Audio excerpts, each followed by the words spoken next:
Audience ने कांतारा को, and now आप कांतारा चैप्टर 1 आए हैं, उसे इतना प्यार मिला है पूरे वर्ल्ड वाइड लेवल पर, क्या कुछ कहना चाहेंगे? एंड जैसा कि मैंने सर पहले ही बताया, मैंने कांतारा के टाइम पे इंटरव्यू जो आपका किया था, एंड नाउ आप आपकी हिंदी लाइक सुपर ग्रेट, तो क्या कुछ कहना चाहेंगे आपकी हिंदी के बारे में? Thank you. मतलब पहले सबको थैंक यू कहना चाहता हूँ, क्योंकि एक हमारा गांव का एक कहानी को हम सिनेमा का रूप में लेके आए हैं, एंड आप लोग दुनिया भर लेके गए हैं। एंड भाषा के बारे में डेफिनेटली मैं सोच तो पूरा कन्नड़ा में ही करता हूँ तो ठीक है। लेकिन ज़्यादा इंटरव्यू कर करके थोड़ा डेवलप हो गया।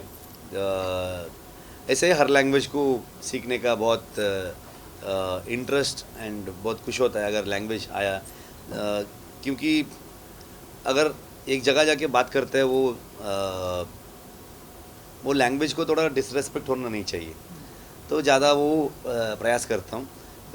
कुछ जगह वो क्या होता है ना, थोड़ा बैकफायर भी हो जाता है क्योंकि अगर उधर ये भाषा में बात की है, इधर ये भाषा में बात नहीं की है करके ऐसा भी हो सकता है। लेकिन I am a proud Kannadiga, and Kannada इतना प्यार करता हूँ मैं, क्योंकि मेरा सोच सब पूरा कन्नड़ा में ही होता है। ऐसा ही तो दूसरा लैंग्वेज को भी एक भाषा को इतना प्यार कर रहा है, इतना इज्जत कर रहा है, तो दूसरा भाषा को भी उतना ही रेस्पेक्ट कर देते एंड प्यार कर देते, बिकॉज इस भारत में हाँ इतने सारे लैंग्वेजेस है, इतने सारे लाइफस्टाइल है, हमारा जो बिलीफ सिस्टम है, ये सारा जो कोर एक ही होता है। तो दूसरा जगह अच्छे से उनका भाषा मतलब सीख के जो बात करना बहुत खुशी होता है। तो आगे ऐसा ही ट्राई करके जाता हूँ मैं। दूसरा जो कितना कितना भाषा नहीं आता है मुझे, वो भी मैं एफर्ट डाल के ही जाता हूँ। कांतारा की अगर मैं बात करूँ, काफ़ी प्यार मिला था, अवार्ड्स मिले थे, नेशनल अवार्ड्स मिले थे, तो अब कांतारा चैप्टर 1 की बारी है, तो क्या कुछ एक्सपेक्टेशन है ऑडियंस से? मेरा तो दो चीज़ें नहीं है कि एक्सपेक्टेशन एंड एक्साइटमेंट। सो काम करने का ही प्रयास में रखता हूँ मैं, एंड अभी काम ख़त्म करके 2-3 दिन में आपके सामने आ जाऊँगा मैं। एंड मैं मतलब मेरे सारे टीम, सो मैं एक्चुअली वेट कर रहा हूँ लोग क्या कहेंगे, तो उनका एक्सपेक्टेशन मीट हो गया नहीं तो उनको कितना अच्छा हुआ, तो क्या वर्क हुआ, क्या रिएक्ट करेंगे लोग, वो सोच में हूँ मैं अभी। सर आपने रिसेंटली जस्ट बोला कि हिंदी आपकी इम्प्रूव हो गई, तो उसका कितना हेल्प हुआ फिल्म की डबिंग में, आपने जो भी शूटिंग प्रोसेस है? मतलब थोड़ा ज़्यादा वॉइस तो मैं एक कैरेक्टर को वॉइस देने तक मेरा इम्प्रूवमेंट नहीं हुआ है शायद, तो होने के बाद मैं खुद वॉइस दे देता हूँ। एंड डेफिनेटनेटली थोड़ा देख के समझ में आएगा जो हिंदी वर्जन में क्या है करके। लास्ट टाइम तो कुछ समझ में नहीं आया था, मतलब मैं भी नहीं गया था, मतलब 1-2 दिन के लिए गया था, वो कन्नड़ा में रिलीज़ हो गया, उतने इतना स्पीड हमको दूसरा भाषा में ट्रांसलेट करना चाहिए था, टाइम ही नहीं मिला। तो इस बार थोड़ा ज़्यादा समझ में आ रहा है, तो ओके ये है करके तो हम भी बोल देते हैं, नहीं तो ये थोड़ा बोलते हैं ना, अभी एक भाषा से दूसरा भाषा को डब होने समय में लॉस्ट इन ट्रांसलेशन जैसा हो जाएगा। कुछ चीज़ें थॉट में हम जो कुछ कुछ कुछ थॉट्स होगा हमारा जो थ्रू आर स्टोरी वो बोलने के लिए ट्राई कर रहा है, जो दूसरा भाषा में जाने वक्त वो कम्प्लीटली बदल ही जाएगा। वो नहीं हो रहा है, मैक्सिमम ट्राई कर रहे हैं अभी, तो आई थिंक उसमें हेल्प हो रहा है। कांतारा का जो फर्स्ट मूवी था, it was in the 20th and 21st century का story, and now chapter 1 is set in 4th and 5th century. So we got to know that you went through all the historians and professors के साथ भी आपने काम किया for the story. So we would like to know little bit about the story, like what it is all about, क्योंकि this is a prequel not a sequel. या ज़्यादा story की कहानी के बारे में ज़्यादा बात नहीं कर सकता हूँ मैं, But तो लेकिन जो क्या है ना, जो समय का जो रेफरेंस नहीं था हमको, मतलब कैसे कुछ पेंटिंग जो पुराने ज़माने में जो हिस्टोरिकल फिल्म, मिथोलॉजिकल फिल्म जो ऐसा करने का वक्त, तो मोस्टली उनको पेंटिंग्स जो उसमें राजा महाराजा का पेंटिंग्स हो वो देख के थोड़ा रेफरेंस था। एंड प्लेस थिएटर में जो ड्रामास थे उस समय का तो कुछ रेफरेंस होगा। एंड मैक्सिमम पूरा जो नॉवेल्स में जो हिस्ट्री में जो लिखा है उसको पढ़ के रिक्रिएट करना चाहिए था. सो इस बार हमको ज़्यादा उसका उधर का जो राजा महाराजाओं का एंड ट्राइब्स का उसके बारे में कितना ये लोग जो रिसर्च में जो हेल्प हुआ है उतना ही मिला है. तो इसलिए ज़्यादा हम बुक्स रेफ़र किए हैं एंड ज़्यादा ऐसे जो उसके बारे में पढ़ा है एंड उनसे मिलके और इन्फॉर्मेशन लिया है. डेफिनेटली वो पूरा वही बताते हैं बोल नहीं सकते, क्योंकि वो कहानी में कुछ लेयर्स में वो हेल्प होगा, जो स्क्रीन प्ले का लेयर्स में हेल्प होगा. तो वो थॉट में देखना What चाहिए. was that quote, showing Panjurli Dev and Budira Dev on screen? Like the quote thought कहाँ से आया? मतलब वो कांतारा जो इनिशियली जो कहानी शुरू किया था मैं उस समय उतना ज़्यादा ये नहीं था एंड स्टोरी डेवलप होते ही बिकॉज जो कहानी इट्स अबाउट एग्रीकल्चर, जो उधर का जो ट्राइब्स है वो लोग के बारे में है. तो वो लोग जो खेत करते हैं, एग्रीकल्चर करते हैं, उधर से जो हमारा जो एग्रीकल्चर से हमारा बिलीफ, लाइफस्टाइल सब कुछ जुड़ा हुआ है. तो उधर कनेक्टेड हमारे गांव में, नहीं तो कोस्टल कर्नाटक में जो दैवा हम दिखाया फिल्म में, it is very connected to the people. उधर जो लोग हैं उन लोगों को बहुत कनेक्टेड है.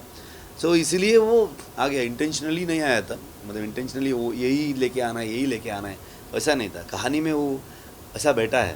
सो डायरेक्टर और एक्टर के तौर पर सबसे ज़्यादा मुश्किल आपके लिए क्या था? पहले फिल्म के रिदम को बनाए रखना या फिर कुछ अलग करके इस फिल्म के जरिए लोगों को चौंका देना? मतलब ये कहानी क्या डिमांड करेगा उतना ही कर सकता हूँ मैं. तो वही करता हूँ हर बार. ये कहानी को क्या क्या करना चाहिए, तो as a writer, as a director, as an actor. So वही सोच में हम एग्जीक्यूट कर देते हैं. एंड जो डिफरेंसेस, मतलब ये कहानी के पीछे 3 साल से हूँ मैं, तो वही जर्नी में हूँ. मतलब बहुत ज़्यादा मेरे बारे में बात नहीं किया, मेरा वाइफ के बारे में, मेरे बच्चे के बारे में बात नहीं किया, ज़्यादा ये इनके बारे में बात की है. जो घर में जो कैरेक्टर है इनके बारे में डिस्कशन किया है, बात की है. सो आई थिंक तुम बहुत ज़्यादा डिफरेंसेस नहीं होगा मुझे. डायरेक्शन और एक्टिंग एक फ्लो है जो साथ में करके जा रहे हैं. Think I feel it is easy to direct करके एक्ट करके जाने का. नहीं तो वो क्या है ना, किसी और डायरेक्ट करेंगे तो वो एक्सप्लेन करेंगे तो मुझे आधा 50% उधर ही कट हो जाएगा शायद. नहीं तो कुछ बार कभी कभी 100% ट्रांसफ़र हो जाएगा. तो we can achieve the character जो डायरेक्टर का विजन से. तो ये थोड़ा मुझे ही ऐसा इट्स लाइक इधर लेके इधर डालने का जो है, जॉब तो उधर ही है. एंड उसमें मेरा पूरा टीम का कंट्रीब्यूशन बहुत बड़ा है. Specially my DOP, he has contributed lot.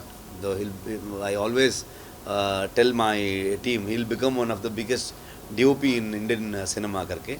उतना बहुत अच्छा विजुअल्स एंड उसका जो लाइटिंग सेंस, एस्थेटिकल सेंस, जो फ्रेमिंग, जो कैमरा मूवमेंट्स हो, जो नए टेक्नोलॉजी को यूज़ करना, वो बहुत बड़ा टीम है. एंड स्पेशली माय को writers, my designers, my wife and को आर्टिस्ट, प्रोड्यूसर. सो प्रोड्यूसर का बहुत सपोर्ट था हमको. तो नॉर्मली क्या होता है ना, अभी पैसा डालने वाले प्रोड्यूसर नहीं बन सकते. तो you need a passion and the way they execute the cinema, and वो सिनेमा होने के बाद लेके जाके लोगों को पहुंचाना, तो वो सब है ना, वो हुंबाड़े से वो तो बहुत अच्छा हमको सीखने के लिए मिलता है. So I am so happy. Kantara को वो लोग प्रोड्यूसर्स है, they are the right producers for Kantara. And ऐसा तो सारे टीम का बहुत बड़ा कंट्रीब्यूशन है. तो कांतारा का क्लाइमैक्स आज भी लोग तो क्या कांतारा चैप्टर 1 में भी हमें रोंगटे खड़े कर देने वाली ऐसी कोई फीलिंग आ सकती है? वो बोल के कैसे मैं आपको समझा दूँ. मतलब आप फीलिंग से समझाइए. नहीं, मतलब आप देख लीजिए, फिल्म में देख लीजिए, देख लीजिए आप. आई थिंक होगा climax. Climax होगा. When you spend so much of time creating, writing, in one project, आप अपना पूरा समय दे देते हैं. You learn, you unlearn, and then you learn again. Yeah. बहुत अलग तरीके से कई चीजें. If I have to ask you, what is that one thing you learn, unlearn, and सब कुछ, एवरीथिंग. मतलब this is very new to me. मतलब ये पूरा वर्ड जो कांतारा का वर्ल्ड है, मैं कभी ऐसा बड़ा सेट पे नहीं गया था, काम भी नहीं किया था. It's very fresh. It is like my first film, जो पहली बार फिल्म कर रहा हूँ. जो पिछले का जो है वो मेरा एक्सपीरियंस है, वो सब लेके पहली बार मैं एक्सप्लोर करने का एक मौका मिला है. वो सोच में मैं चला जाता हूँ. Every day is a fresh day for me. I think every day is a learning process. Every technician, every artist is a teachers. मतलब किसी से भी कुछ मिलेगा सीखने के लिए. सो वो सोच में मैं अप्रोच करता हूँ. So, sir, during the film, you have been associated with Ransom for 5 years.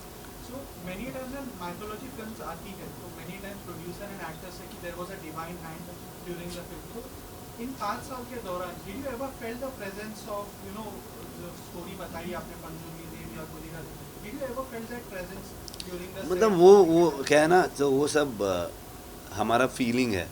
तो अंदर का जो फील है, इमोशंस है, वो उधर ही रखना चाहिए. ज़्यादा उसके बारे में बात किया है ना, वो उतना अच्छा नहीं लगेगा मुझे. तो वो जो एक्सपीरियंस के रूप में अंदर ही रखने का मन करता हूँ मैं.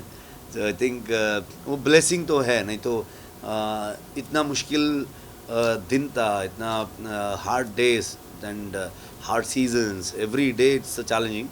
तो वो हम ख़त्म करके आज आपके सामने आ सक रहे कि वो कुछ आशीर्वाद चाहिए हमको. नहीं तो वो कुछ भी हो सकता है. सो डेफिनेटली वो आशीर्वाद था, वो तो मानता हूँ. Presence थी उनकी. That- sir KGF